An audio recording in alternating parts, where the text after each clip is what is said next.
I am Naomi Turner, 35 years old, teaching middle school in Chicago with a passion for education but a bank account that rarely matches my enthusiasm. My relationship with my wealthy parents has always been complicated, especially after my divorce. When Mom called about our annual family vacation to Bali, her words stung. Flights are $1,200 each. If you cannot afford it, stay behind. I reluctantly agreed, calculating if my savings could stretch that far. Then my phone buzzed with an alert. My credit card had been charged for 4 business-class tickets I never purchased. Before I continue this story, let me know where you are watching from and hit that like button if you have ever dealt with family financial manipulation. Growing up in Brookline, an affluent Boston suburb, meant living in a world where appearances mattered more than authenticity. My parents, Richard and Diana Turner, built their marketing firm from the ground up, turning it into a multi-million-dollar enterprise by the time I was 10. Our Tudor-style home with its manicured lawn and heated indoor pool became the venue for business networking disguised as social gatherings. From an early age, I understood that in the Turner household, money equaled power. "Naomi, darling, wear the blue Burberry dress for the Andersons tonight," Mom would instruct, her voice, leaving no room for negotiation. Remember, first impressions set the foundation for future opportunities. Dad operated with a different approach, but the same underlying message. "Princess, I have added another $5,000 to your trust fund," he would announce over breakfast, usually after I had achieved something that reflected well on the family name. My straight-as tennis tournament victories and acceptance into prestigious summer programs all translated into deposits. The unspoken implication hung in the air: disappointing them would have financial consequences. The pattern continued through high school and into college. When I was accepted to both Harvard and Brown, Dad promised a brand new car if I chose Harvard, his alma mater. The BMW appeared in our driveway the day after I submitted my enrollment deposit. 4 years later, when I announced my intention to pursue education rather than business or law, the temperature in our relationship dropped several degrees. "Teachers make nothing," Naomi, Dad argued during a tense dinner. "We did not invest in your education for you to waste your potential." Mom was more tactful, but equally disapproving. "Darling, passion projects are wonderful, but they should remain hobbies. Your father and I only want security for your future." Despite their disapproval, I followed my calling. The financial support did not disappear entirely, but became conditional, peppered with comments about my phase and questions about when I would get serious. Each holiday gathering featured subtle comparisons to peers who had chosen more lucrative paths. My marriage to Michael, a corporate attorney, temporarily appeased them. He earned enough to maintain the lifestyle they deemed appropriate, and for a while their financial manipulations receded to background noise. We bought a brownstone in Chicago, joined the right clubs, and checked the appropriate boxes. For 7 years, I navigated a careful balance between my authentic desires and external expectations. Then came the divorce. Michael had been having an affair with his paralegal for 2 years. The dissolution of our marriage coincided with budget cuts at my school, forcing me to move from our brownstone to a modest 2-bedroom apartment in a less prestigious neighborhood. My parents received the news of both developments with thinly veiled disappointment. "I suppose you will be needing help now," Mom said during her first visit to my new place, her gaze lingering on my IKEA furniture with the same expression she might use for a roadkill.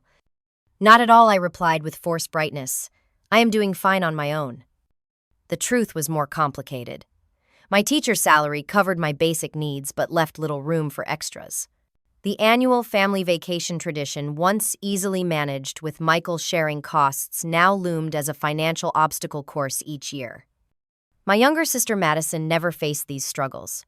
She followed the approved path: Wharton MBA, investment banking, career, marriage to a surgeon from a good family. Her financial decisions rarely warranted comment because they aligned with our parents' expectations. Our brother Tyler took a different approach.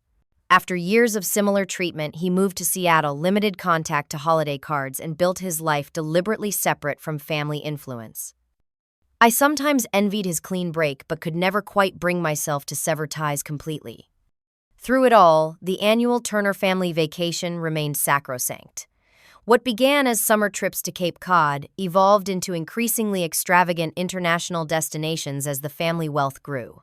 Missing this tradition was considered an unforgivable absence, regardless of personal circumstances.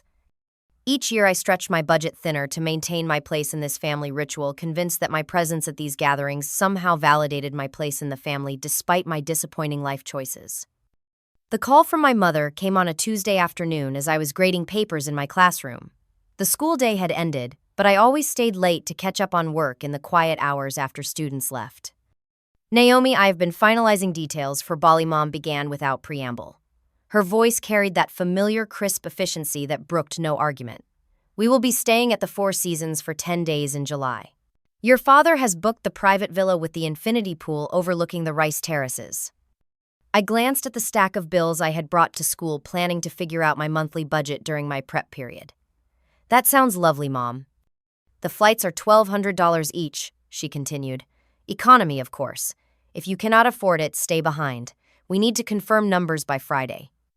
The casual way she delivered the ultimatum made my stomach tighten. $1,200 was nearly half my monthly take-home pay. "I will need to check my finances," I said carefully. A small sigh traveled through the phone. "Naomi, this is why your father and I worry. Someone your age should have enough liquid assets that $1,200 is not a consideration." "I am a teacher, Mom. We have discussed this." "Yes, your career choice is your business," she replied in a tone suggesting the opposite. "Madison has already confirmed naturally. She mentioned bringing Gregory this year. Your father is looking forward to getting to know him better." Gregory was my sister's new boyfriend, another investment banker with the right pedigree. I could almost hear the unspoken comparison to my failed marriage. "I will let you know by Thursday," I promised, ending the call as quickly as possible. That evening, I spread my financial records across my kitchen table. Mortgage payment, utilities, student loans, car payment, insurance, and basic living expenses left precious little wiggle room. My emergency fund held $3,000, the result of 2 years of careful saving. Using it for a vacation seemed irresponsible, but missing the trip would trigger weeks of passive-aggressive comments and concerned phone calls from relatives. I called my sister, hoping for some understanding. "Madison Turner," she answered, her professional voice suggesting I had caught her at work. "Hey, Mads, it is Naomi. Do you have a minute to talk about the Bali trip?" "Oh, hi. Yes, I am so excited. The Four Seasons Sayan is supposed to be incredible. Architectural Digest featured it last year." Her enthusiasm bubbled through the phone. "Mom told me the flights are $1,200, I said, trying to keep my tone neutral. "That is a bit steep for me right now." A brief pause followed. "Oh, well, can you put it on a credit card?" "That is what I did. The points are fantastic." Madison earned 6 figures. Her credit card point strategy was not helpful advice for my situation. "I am trying to avoid adding debt," I explained. "I am still paying off some expenses from the divorce." "I see." Her voice softened slightly. "Would it help if I loaned you some money? I could spare a few hundred if you are really stuck." The offer was kind, but missed the larger point. I did not want charity. I wanted acknowledgement that the financial expectations were unreasonable. "Thanks, but I will figure it out," I said. "Have you heard anything from Tyler? Is he coming this year?" Madison laughed. "Tyler, no way. You know he has not joined since Thailand 4 years ago. Mom stopped asking after the Christmas card incident." The Christmas card incident referred to Tyler sending a donation to a homeless shelter in the family name instead of gifts, a decision that prompted weeks of drama. After hanging up with Madison, I called my friend Rachel, the only person who truly understood my family dynamics without judgment. "They are doing it again," I said when she answered. "The vacation manipulation." Rachel had met my parents several times and witnessed their financial control tactics firsthand. "How much this time?" she asked. $1,200 just for the flight, plus spending money appropriate resort wear that will meet Diana Turner standards and incidentals. Probably $2,000 total." "That is ridiculous. Why not just tell them you cannot come this year?" I sighed, tracing patterns on my kitchen table. "Because then I am officially the family failure, the divorced teacher who cannot even afford a vacation. Dad will offer to pay this one time with that disappointed look. Mom will tell everyone I am going through a difficult period, like I have a terminal illness instead of a normal budget. So what will you do?" I stared at my emergency fund spreadsheet, probably drain my savings and go. Hate myself a little, drink too many complimentary resort cocktails, the usual. Naomi Rachel said gently that money is for emergencies. Family peace feels like an emergency sometimes, I replied. That night I sent my mother a text. Count me in for Bali. We'll transfer money for the flight this weekend. Her response came immediately. Confirmation needed by Friday noon. The travel agent does not hold unpaid reservations. No acknowledgement of my agreement. No expression of happiness that I would join the family gathering. Just another deadline, another hoop to jump through. I transferred the money from my emergency fund the next morning, watching my carefully built safety net shrink by nearly half. The rational part of my brain screamed in protest, but the part conditioned by years of family dynamics felt a perverse relief. I had maintained my place in the family hierarchy for another year at the cost of my financial security. 2 days later, I was teaching my 7th graders about the American Civil War when my phone vibrated in my pocket. I ignored it until the students broke into small groups for their project work. Stepping into the hallway, I checked the notification. Unusual activity alert, Chase Sapphire. 4 charges of $4,800 each at International Luxury Travel. Tap to review. My heart rate spiked immediately. $19,200 was more than I made in 4 months. Someone had obviously stolen my credit card information. I opened the app, navigated to the recent transactions, and stared in disbelief at the pending charges from a travel agency I recognized as the one my parents had used for years. The classroom door opened, and my teaching assistant, Brenda, poked her head out. Everything okay, Naomi? The Anderson group is getting a bit rowdy. Fine, I managed. Just a minute. I returned to my classroom, finished the lesson on autopilot, and called the credit card company the moment the final bell rang. Thank you for calling Chase Customer Service. This is Kevin. How may I assist you today? There are 4 charges on my account that I did not authorize, I explained, pacing the empty classroom. From International Luxury Travel. I see those transactions, Kevin confirmed after verifying my identity. 4 business class tickets to Denpasar, Bali, each at $4,800. Business class, I repeated. No, that is definitely wrong. I need to dispute these charges immediately. Can you verify the names on the tickets? Kevin asked. I do not know. I did not book any tickets. Kevin paused. The booking was made under the name Diana Turner. The passengers are listed as Richard Turner, Diana Turner, Madison Turner, and Gregory Whitfield. My parents and sister, and her boyfriend, using my credit card for business class tickets while I drained my savings for economy. Those are my family members, I said slowly, but I did not authorize these charges. I need to dispute them and lock my card. Kevin guided me through the dispute process. I tapped Dispute All for the transactions and selected card used without permission as the reason. Then I locked the card to prevent further charges. My hands shook as I tried to call my mother. The call went straight to voicemail. I texted instead, Mom, did you use my credit card to book flights to Bali? There are charges for $19,200 on my account. No immediate response. I called my sister. Hey, Naomi, can I call you back? I am heading into a meeting. Madison, did you know? Mom used my credit card to book your flight to Bali and Dad's, and yours and Gregory's. A pause. What? No, that cannot be right. The credit card company confirmed it. 4 business class tickets at $4,800 each. Oh. Her voice changed, taking on that slightly guilty tone I recognized from childhood when she knew something I did not. Mom mentioned handling the booking differently this year. Something about consolidating the reservation for a better rate. I assumed she meant using her own card for everyone. Did you know you were flying business class while I paid for economy out of my savings? Another pause. Naomi, I am sure there is an explanation. You know how Mom is with these things. Maybe she was going to surprise you with an upgrade, too. I laughed bitterly. Right. Because surprising someone by charging nearly $20,000 to their credit card without permission is totally normal. Let me talk to her and figure out what happened. Maybe it is a misunderstanding. I have already disputed the charges and locked my card, I said. Just so you know. Madison gasped. What, Naomi, you cannot do that. Mom will be furious. I cannot afford $20,000 of credit card debt, Madison. That is more than I make in 4 months. But now none of us can go. The tickets will be canceled. Then you can book your own tickets with your own money, I snapped before ending the call. Within minutes, my phone exploded with notifications. 3 missed calls from Mom, 5 from Dad, text messages piling up. From Mom, Naomi Elizabeth Turner. Call me immediately. From Dad, your mother is very upset.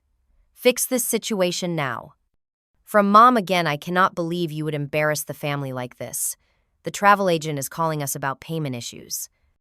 I turned off my phone, finished packing my teaching materials, and drove home in a state of numb disbelief.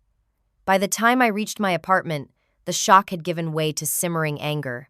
I had spent years allowing my parents to dictate my financial decisions, accepting their judgment about my career and lifestyle, and contorting my budget to meet their expectations.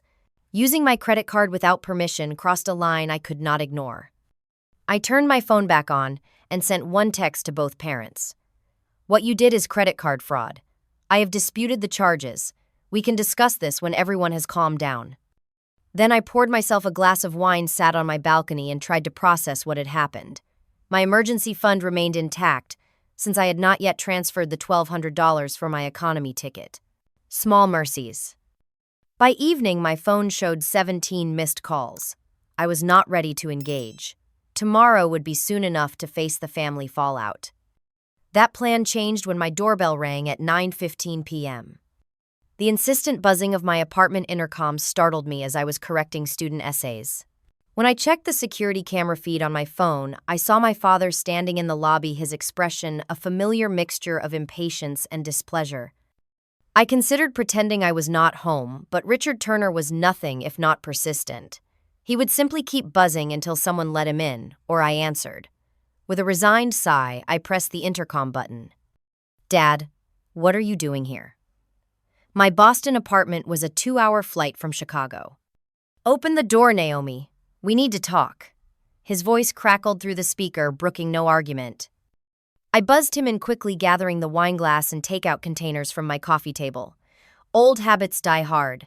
My father's disapproval of living in squalor remained a powerful conditioning tool. When I opened my door, Dad stood there in his business attire, looking as though he had come straight from the office to the airport. This is completely unacceptable, he said, by way of greeting, striding past me into my apartment. His gaze swept critically over my modest furnishings. Your mother is beside herself. Hello to you too, Dad, I replied, closing the door. Would you like to explain why Mom used my credit card without permission to book $19,000 worth of flights? He waved a dismissive hand. A simple misunderstanding. Your mother thought you had agreed to help with the bookings this year. She has all your information on file. Help with the bookings by paying for everyone's business class tickets while I fly economy. We always fly business class for international trips, Naomi. You know this. He spoke as if explaining something obvious to a child. Your mother assumed you would want to contribute appropriately to the family vacation. Contribute, Dad. $19,000 is nearly half my annual salary. Which is precisely why we booked you in economy. We are not unreasonable. He loosened his tie and sat on my couch without invitation. Now you need to call the credit card company immediately and withdraw the dispute. Your mother had to deal with a very uncomfortable conversation with Sheila at the travel agency. The audacity left me momentarily speechless. I took a deep breath, channeling the calm I used when dealing with particularly difficult parents at school conferences. Dad using someone's credit card without permission is fraud. It does not matter that we are family. I cannot and will not pay for those tickets. His expression hardened. After everything we have done for you, this is how you repay us. Do you have any idea how much we have spent on you over the years? Your education alone cost over $300,000. Which you never let me forget, I replied. Every gift came with strings attached. That is how the world works, Naomi. Nothing is free. Your brother never understood that either, and look where it got him. Tyler seems pretty happy with his life, actually. Dad scoffed, living in that tiny house with his weird art career. He could have been running the East Coast Division by now. I crossed my arms. Why are you really here, Dad? You could have had this argument over the phone. He leaned forward, his voice dropping to that quiet intensity that had intimidated business competitors for decades. You will call the credit card company tonight and explain that this was a misunderstanding. You will authorize those charges, and you will apologize to your mother for the embarrassment you have caused. Or what I asked, surprising myself with my steady voice. Or you can consider yourself excluded from this family. No more holidays, no inheritance, no relationship, your choice. The threat hung in the air between us. 5 years ago it would have worked. Even 1 year ago I might have capitulated. But something had shifted inside me. Dad, I love you, and Mom. I want to be part of this family, but I cannot pay for those tickets. I literally do not have the money, and even if I did, what happened was wrong. Wrong is subjective, he countered. Family takes care of family. Your sister contributes her share without complaint. Madison makes 6 times what I do, because she made intelligent career choices. And there it was, the underlying current that had shaped our relationship for years. My value in the family was directly proportional to my financial status and willingness to comply with their expectations. I am not calling the credit card company, I said firmly. You and Mom need to book your own tickets with your own money. Dad stood abruptly, towering over me. You are making a grave mistake. Your mother was right about you. Always the difficult one. Always the disappointment. The words stung, but I held my ground. I am sorry you feel that way. Fix this by tomorrow, or do not bother calling for Thanksgiving. He moved toward the door, pausing with his hand on the knob. Family loyalty should mean something, Naomi. Money comes and goes, but burning bridges has permanent consequences. After he left, I sank onto the couch, my body trembling from the adrenaline of the confrontation. Within minutes, my phone lit up with a call from my mother. Your father tells me you are being completely unreasonable, she began without preamble. I cannot believe my own daughter would humiliate me with the travel agency like this. Mom, you used my credit card without permission. I have your information on file for emergencies, she retorted. This hardly constitutes theft between family members. You did not even ask me. Because you would have said no. You have become so selfish since the divorce. Michael really was a stabilizing influence. The mention of my ex-husband felt like salt in a wound. This conversation is not productive. We can talk tomorrow when everyone is calmer. There is nothing to discuss. Either you authorize those charges by morning, or you can consider yourself uninvited from all family gatherings going forward. I will not tolerate this level of disrespect. After ending the call, I received a text from Madison. Please just fix this, Naomi. Mom is on the warpath. Is it really worth destroying the family over money? The irony of her question seemed lost on her. Worth destroying the family over money. Wasn't that exactly what our parents were doing? I stayed up late into the night, fielding increasingly hostile messages from various family members. Apparently, Mom had been busy on the phone sharing her version of events with aunts, uncles, and cousins. By midnight, I had received concerned texts from relatives I hadn't spoken to in months, all urging me to make things right with your mother. Only one message offered a different perspective. From a number I barely recognized, heard about the credit card drama. Welcome to the family blacklist. It gets easier. Call if you need to talk. Tyler. My estranged brother reaching out after years of minimal contact. As I stared at his message, I felt a strange sense of calm begin to replace the anxiety. Maybe this confrontation was long overdue. The next morning brought no relief from the family siege. My phone buzzed constantly with messages and calls, forcing me to silence it during my classes. During my lunch break, I discovered 3 voicemails from my mother's sister, Aunt Patricia. Naomi, your mother is absolutely devastated, her voice chided. She was only trying to make things easier by consolidating the bookings. You know how she likes to handle these details. Just apologize and move forward. The second message took a different approach. Darling, think about your future. Your parents will not be around forever, and the Turner estate is substantial. Is this really the hill you want to die on? By the third message, the pretense of concern had evaporated. Frankly, I am shocked by your ingratitude. After everything your parents have done for you, the opportunities, the education, the connections, most people would be thankful to have such generous parents. I deleted all 3 without responding and checked my email instead. My mother had escalated to written format, sending a lengthy message with the subject line, Family Loyalty and Obligations. The email detailed every financial contribution my parents had made to my life, from private school tuition to the down payment on the brownstone I had shared with Michael. "We have invested over $425, zero-inch your future," she wrote. "Asking you to contribute to family traditions is hardly unreasonable given this context." She had copied my father Madison and inexplicably my former mother-in-law on the message.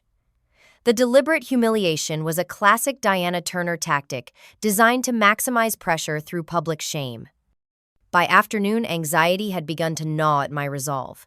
Was I overreacting?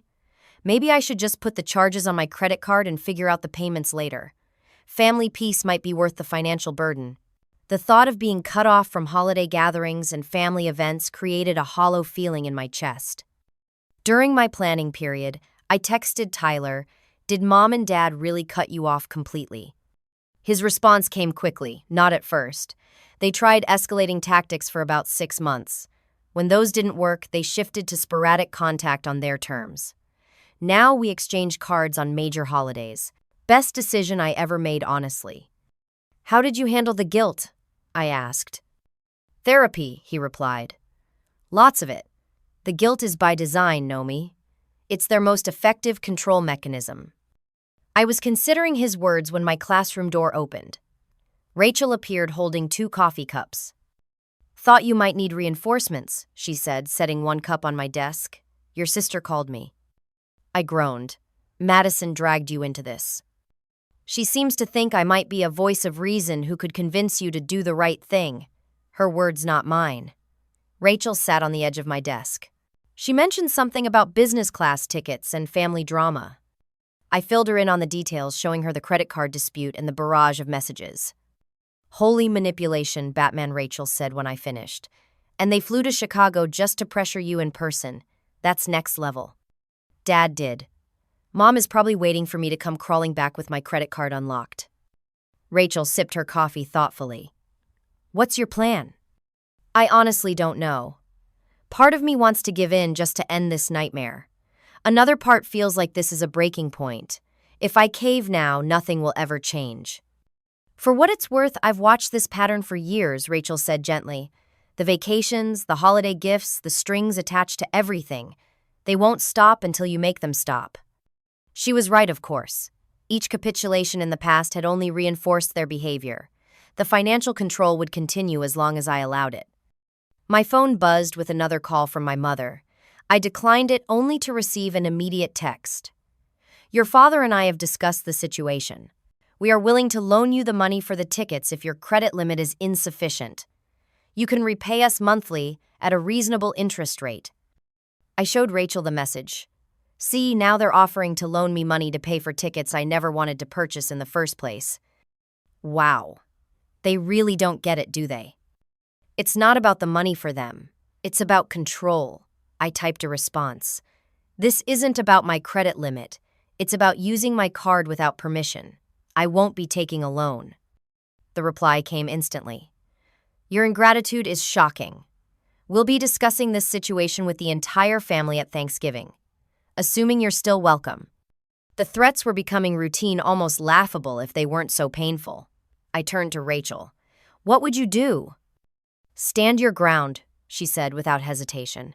"But I didn't grow up with them. It's easier for me to see this clearly." Our conversation was interrupted by my classroom phone ringing. I answered to hear the school secretary's worried voice. "Naomi, there's a woman in the front office insisting on seeing you immediately. She says she's your mother and it's a family emergency. Should I send her to your classroom?" My stomach dropped. "No, Janet. Please tell her I'm teaching and can't be disturbed. I'll call her after school." "She's kite," persistent Janet said delicately. "I understand. If she won't leave, please call security. I'm sorry about this." I hung up and turned to Rachel in disbelief. "My mother is here, at my school." "You're kidding." She flew to Chicago and came to my workplace. I gathered my papers with shaking hands. I need to head this off before she makes a scene in front of my students. Rachel squeezed my arm. "Want me to come with you?" "No, but stay here in case my next class arrives early." I hurried toward the front office, a mixture of anger and embarrassment burning in my chest. I found my mother engaged in what appeared to be a standoff with Janet and our school security officer, Rick. She was dressed impeccably, as always, her Chanel suit and pearls wildly out of place in our public school hallway. "Mom," I said firmly, "what are you doing here?" She turned, her expression a practiced blend of concern and authority. "Naomi, finally. Your father said you were being difficult, but I didn't expect you to ignore a family emergency." "There is no emergency," I said, keeping my voice low. "You're creating a scene at my workplace." "This situation is absolutely an emergency. The travel agent needs an answer by 3 o'clock today, or all the reservations will be canceled." Rick glanced between us uncertainly. Janet pretended to be absorbed in paperwork. "Mom, we need to talk privately. Not here." I gestured toward the exit. "I've been trying to reach you privately for 24 hours, she countered. "You've left me no choice but to address this in person."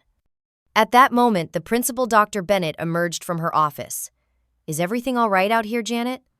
Before the secretary could respond, my mother extended her hand. "Diana Turner, Naomi's mother. I apologize for the disruption, but we have an urgent family matter requiring immediate attention."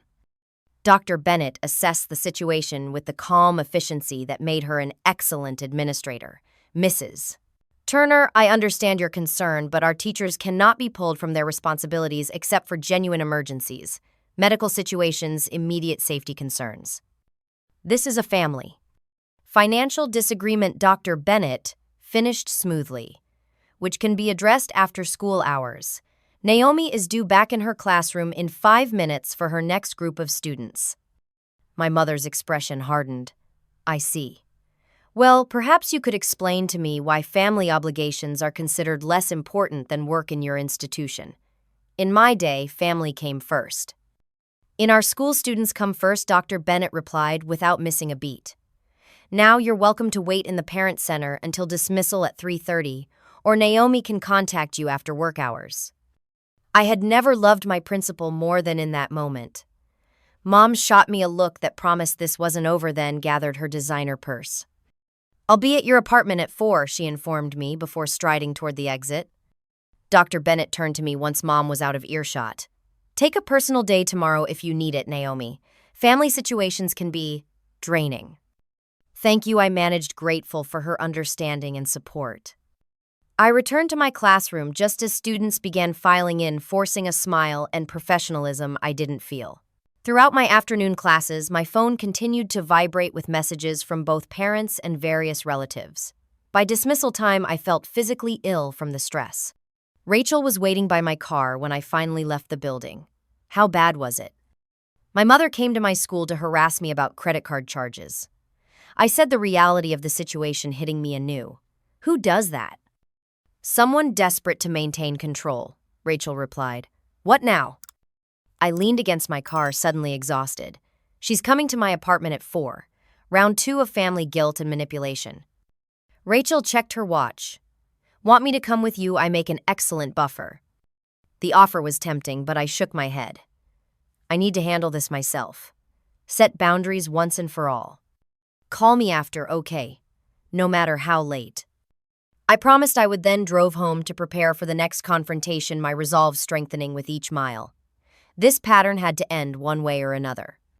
After the school confrontation, I knew I needed professional guidance to navigate the situation. Before my mother arrived, I made 2 important calls.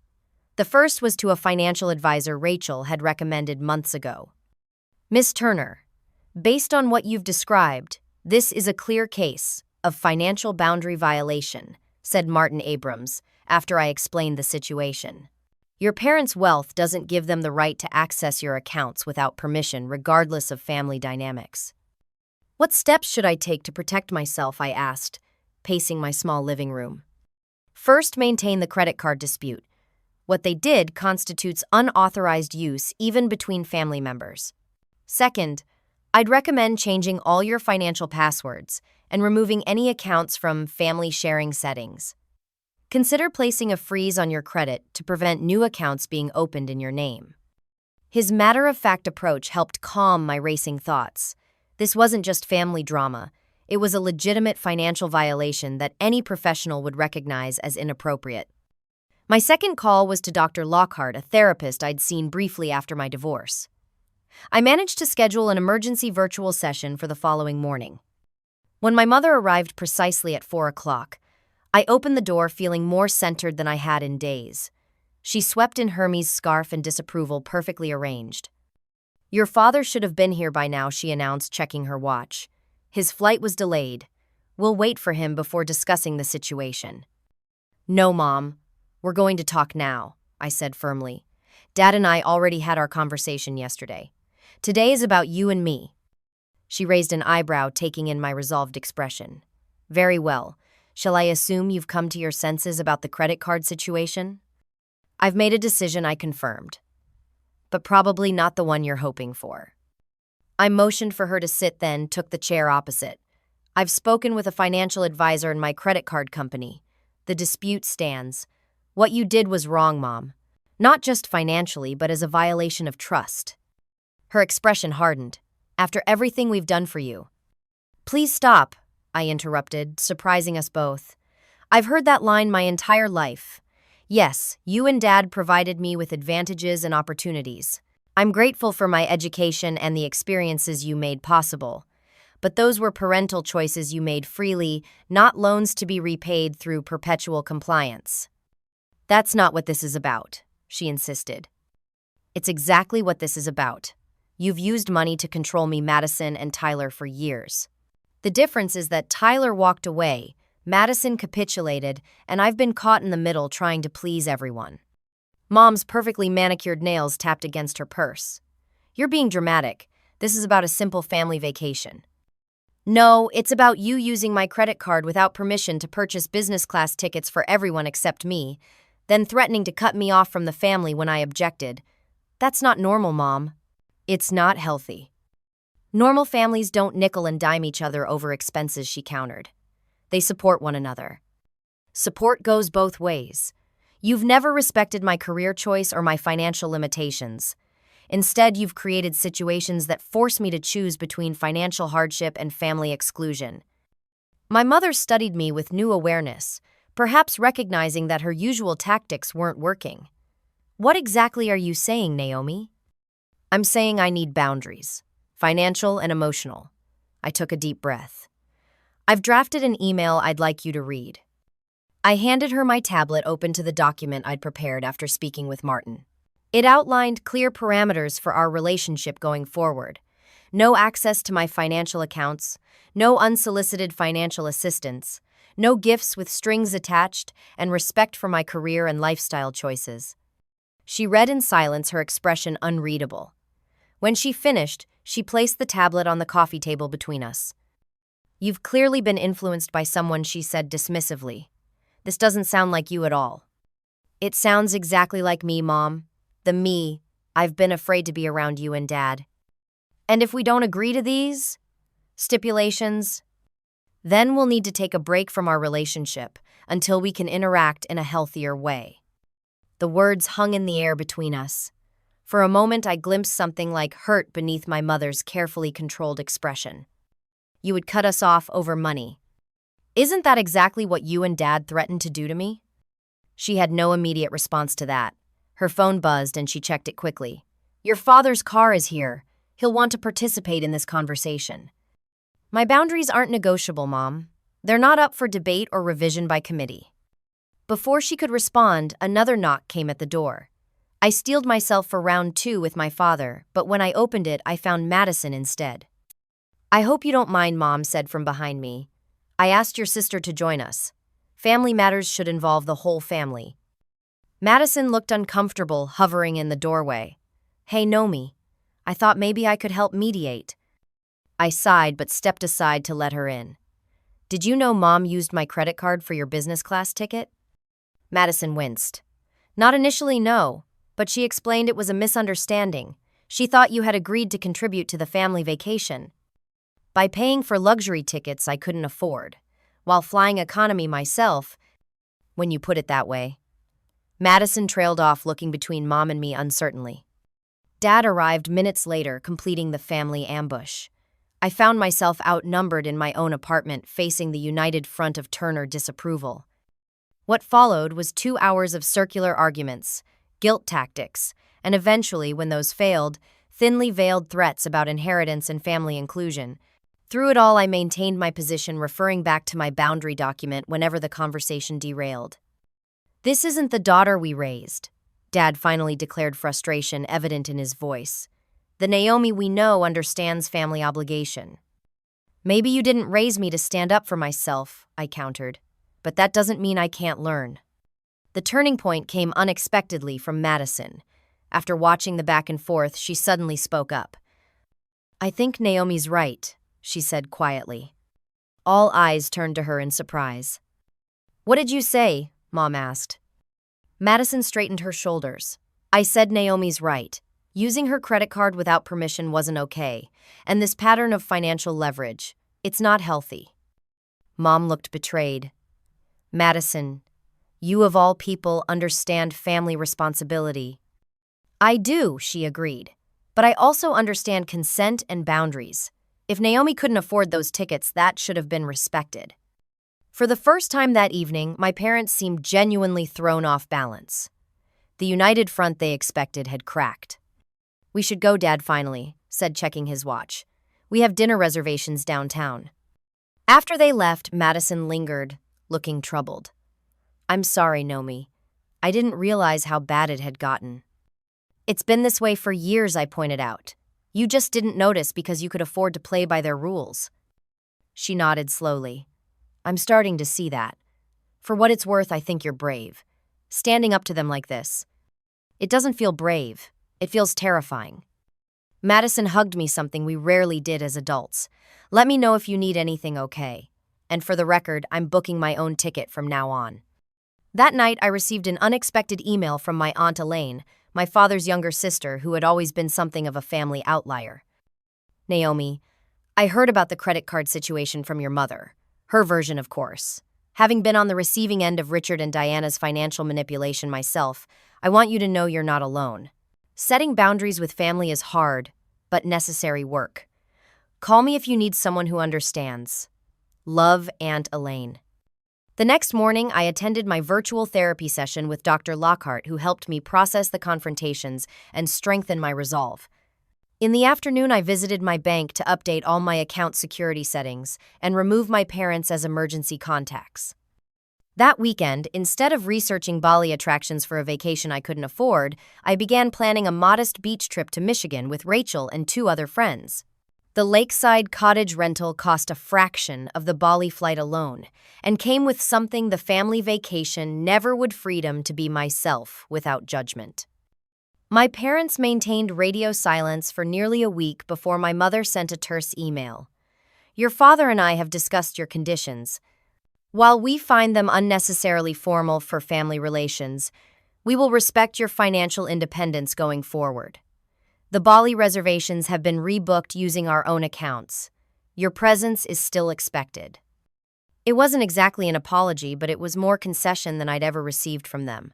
I replied that I'd made alternative vacation plans, but would consider joining future family gatherings if my boundaries were respected. Tyler called that evening after I forwarded him the email exchange. "Congratulations," he said. "You've achieved what took me years of therapy and a cross-country move." "It doesn't feel like a victory," I admitted. "Just exhausting." "The victory comes later," he assured me. "When you realize you're making decisions based on what you want, not what will appease them, it's worth it, Naomi. Trust me." As the weeks passed, I maintained my stance despite occasional pressure from extended family. The surprising ally emerged in Madison, who began setting her own boundaries with our parents after witnessing their treatment of me. By the time my parents departed for Bali without me, I had created a financial plan with Martin's help, established weekly sessions with Dr. Lockhart, and reconnected with Tyler's family through video calls. The foundation for a healthier relationship with money and family was slowly taking shape, built on my terms for the first time in my life. 6 months after the credit card confrontation, I sat on the beach watching the sunset over Lake Michigan. Rachel lounged beside me, both of us enjoying the peaceful conclusion to our affordable vacation with friends. My phone buzzed with a text from Madison, a selfie of her with Tyler and his family at a local pizza place in Seattle.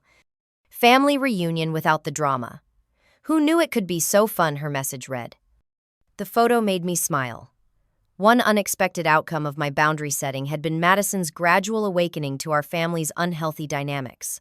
After the Bali trip, which she reported was beautiful but tense, she had begun declining some of our parents' invitations and making her own decisions without seeking their approval. More surprising was her initiative to reconnect with Tyler, rebuilding the sibling relationship that had atrophied under our parents' influence. The three of us now shared a group chat where we compared notes on our progress and supported each other's independence. My relationship with my parents had transformed too, though not without difficulty. The first 2 months after Bali featured minimal contact, punctuated by occasionally passive-aggressive messages about family loyalty.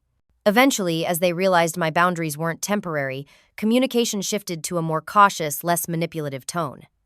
Our first in-person meeting had been a carefully negotiated dinner in a neutral restaurant. Mom had arrived with a small gift conspicuously free of price tags or references to its cost.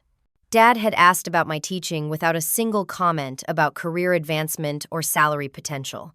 Small steps, but meaningful ones. Financially, I had never been more stable. Without the pressure to conform to their expectations, I created a budget that reflected my values rather than theirs. My emergency fund had rebounded and grown. I had even started a modest investment account with Martin's guidance, taking control of my financial future on my terms.